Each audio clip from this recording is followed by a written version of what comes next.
Website freeCodeCamp.org open చేయగానే sign in అడుగుతుంది.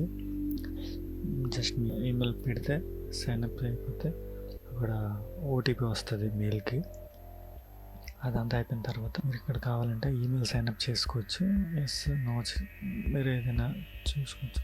తర్వాత ఇక్కడ స్టార్ట్ అట్ ద బిగినింగ్ అని ఉంది కదా, ఇది క్లిక్ చేసిన రెస్పాన్సివ్ వెబ్ డిజైన్ సర్టిఫికేషన్ మీద క్లిక్ చేసిన ఇదే వస్తుంది. HTML బేసిక్ ఇది లేదు. మీరు ఇక్కడ స్టార్ట్ అట్ ది బిగినింగ్ మీద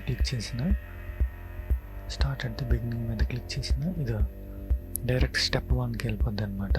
here's a preview of what you build. అంటే మీరు ఇది తయారు చేయబోతున్నారని స్టార్ట్ కోడింగ్ అని మీద క్లిక్ చేయగానే స్టెప్ 1 మీదకి వెళ్తుంది. రెస్పాన్సివ్ డిజైన్ మీద అలా చేసిన ఇక్కడ 1 మీద క్లిక్ చేస్తే సేమ్ అలాగే వస్తుంది. సో నెక్స్ట్ స్టెప్ 1 వీడియో చూసుకుందాం.